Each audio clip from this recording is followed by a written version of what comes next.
to this. Yeah, man, I'm true to this new life. Man, I'm true to this. Say what? Man, I'm true to this new life. Yeah, man, I'm true to this. Man, I'm true to this new life. I'm not the man that I used to be. No, sir. So come and get used to me. Come on. Walking in the living word that is true to me. Casting down that depression that is blue to me. It is me standing in the need.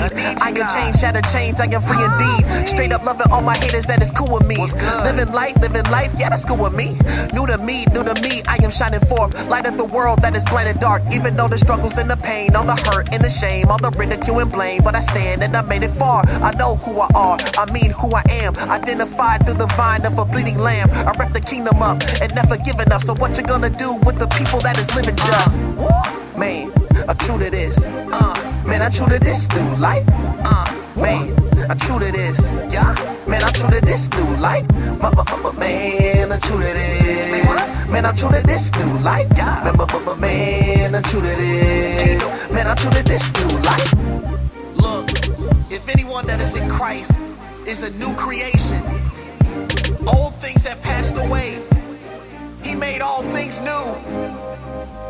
You can come to Jesus with your all, and he'll give you new life. Man, I'm true to this. Man, I'm true to this new life. Man, I'm true to this. Yeah, man, I'm true to this new life. Man, I'm true to this. Man, I'm true to this new life. Yeah, man, I'm true to this. All right. We're back. More of the Hurricane Main Show. I got Afiya King, my sister Afiya King from Council on Alcohol and Drugs, right here with me. You still rocking with me, sister?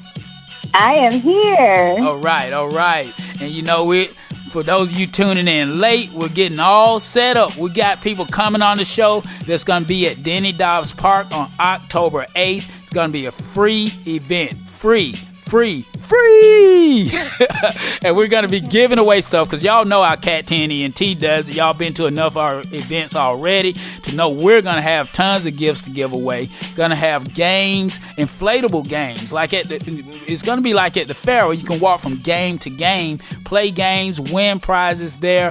Going to be raffles. Going to be live performers. It's just going to be awesome, people. So y'all got to get out there, okay?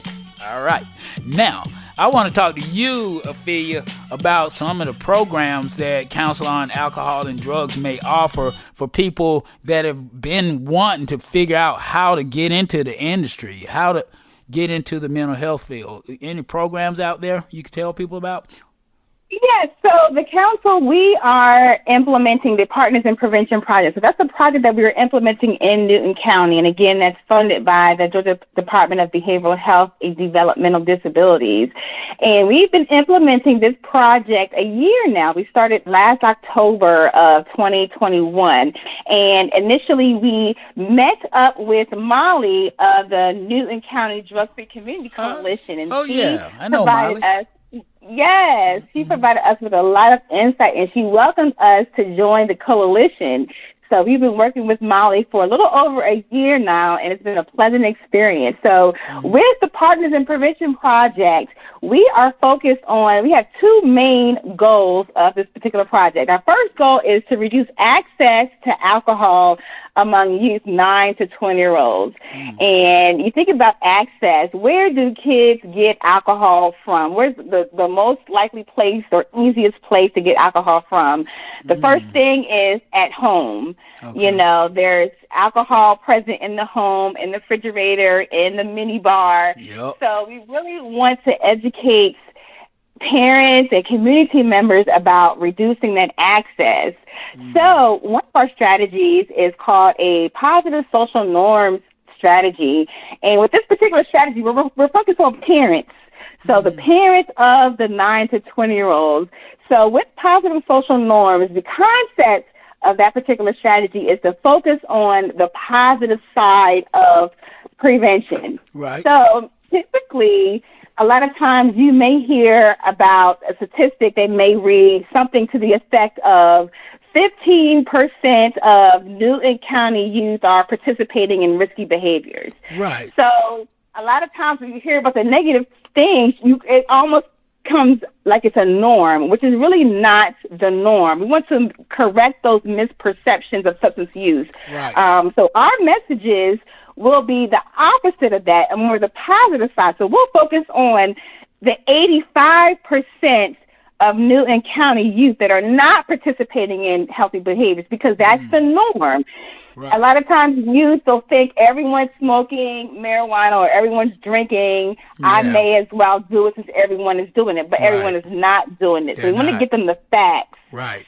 So this particular campaign is a media campaign, and we're going to have billboards in the community, PSAs, posters, social media, and we're targeting the parents.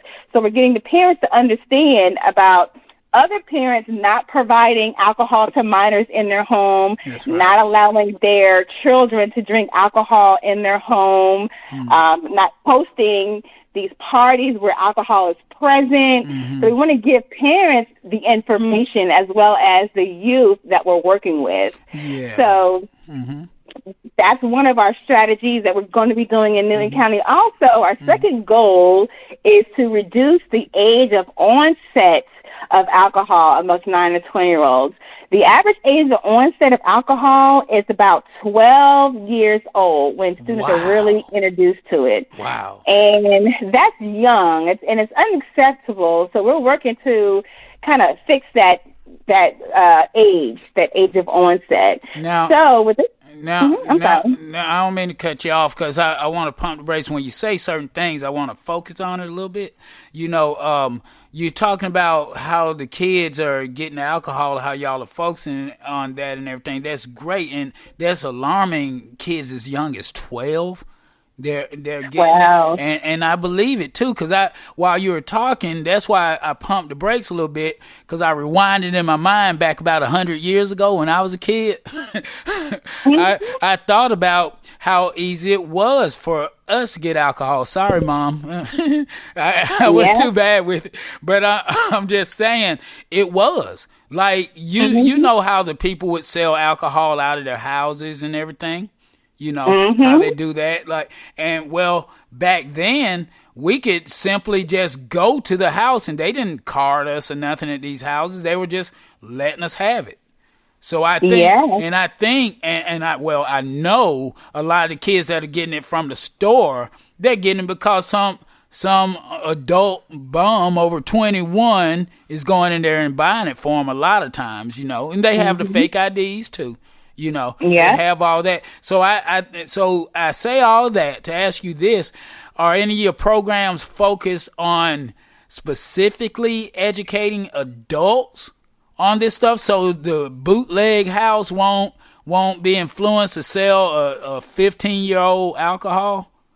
You know? Absolutely, yes. So we do informational sessions as well with parents. And we did one several months ago with the Strive Clubhouse. We did a parent presentation, and we gave them some information about how to, what parents need to know about giving alcohol to their teens, or what's going on in the community. So we did an in-depth presentation with them, and we go around to different groups and educate parents individually, one-on-one, meetings, presentations, as well as with the media campaign. Yeah, and I always say that's good, because I always say you're never too old to learn, and you're never too young to teach. You know, so it's too many people out there thinking they know it all. You know, that's trouble waiting to happen if you think you know it all, because you don't. You always can learn something. You know. Exactly. And we look at these issues as not just a youth problem, it's a community problem. Right. Yeah. You know, we have to focus on the youth, the parents, the alcohol retailers, the stores who sell alcohol. We really have to address it from the whole perspective. And that's what kind of public health is about, addressing it at different angles and variables. Yeah, and you know, I'm just going to call this show a continuation of our series, Ask the Mental Health Expert, because you are an expert, you know, on this stuff right here. And getting to the adults and everything, I think that's very important. I do. Yeah, it's very important to educate them, and because that's a lot of times now. Well, I want to ask you this. Let me ask you a question. Since you're an expert, what do you say to people that try to turn to alcohol to quote and unquote drown their sorrows and everything? They're down on life. COVID's been here. They're maybe out of work. Just things are tough. On the home front and everything. I mean, what do you say to these people like this? You ever have to counsel people like this that are in those situations that just turn to alcoholism just to get over something, to get through the problems? Yeah, so we do come across that a lot. So we have some really great partners that we can refer them to. I know with the pandemic, it changed a lot of people's situations, and it kind of turned things unexpectedly upside down for a lot of our families. So we have a wide range of resources that we can refer them to get some counseling, some help, and even if it's treatment, we do have those resources available. We don't offer them at the council, but we do have many partnerships throughout the state of Georgia that can definitely connect them to those resources. Yeah, that's what's so awesome about letting the network increase like it is, because if you don't offer the service, or like when people call me, they know I'm a mental health advocate, suicide prevention advocate, so they'll call me when they're down and out, and if I can't motivate them right there, with what I know, I have people in the coalition now, people like yourself, that I can send them to when it's just, time for an expert to step in. That's great. That's great. And that's what, and I make it sound like, and it is going to be fun. October 8th at Denny Dobbs is going to be fun. And I amp it up like that and everything. But on the other side, the flip side of it, this is a serious deal. This is serious. It is. Yeah. And so if somebody's out there suffering or going through not just alcohol or drug problems, but if you're going through abuse, if you're going through anything, bullying or anything like that, we're going to have people out there on October 8th that can show you the way in anything you're going through. You see what I'm saying? So it's serious on that note too, people. But Afiya, I wish we had a longer show so we could talk even more, but we don't. So what I'm going to do is ask you, what are some of the future goals for Council on Alcohol and Drugs? What are you going to do going forward? Yeah, so we are kind of right in the beginning of really kicking off the project for Newton County. So the Fall Festival is kind of serving as a kickoff and kind of an introduction for the county for us. So we are going to be actually working with Newton County schools with Sources of Strength program, and that program is really fostering and maintaining a peer-to-peer program that's evidence-based and proven to reduce the age of onset, the use of substance use, there's suicide prevention, mental health components of the program. So we're looking forward to working with students in middle school and high school on this particular individual strategy, as well as reaching the parents in the community as well. Wow, that's going to be so awesome, because I just hosted, and Cat 10 did like what we're doing with you guys. We put together an event in the square in Covington about a week and a half or so ago. And it was alarming, some of the stuff I heard, some of the stories and testimonies. But one thing that I heard, we've been in this suicide prevention fight for a while, but one particular thing that alarmed me was they said there was a suicide in Newton County schools a few weeks ago. Oh, wow. Yeah, and we're out here pounding the pavement. We're working with the school systems. Cat 10, we are. We're working with them. We had the Board of Education, Shaquila Henderson on the show and everything, talking about programs, and we pound the pavement, and we won't stop now. We're nonstop on our grind, but it's just sad to hear that it's still going on, But we want to reduce it and hopefully someday stop all the abuse and the different thing, abuse of alcohol, drugs, and all that stuff, because a lot of that leads to the depression and the suicides and stuff. So you're nipping it in the bud with what you're doing.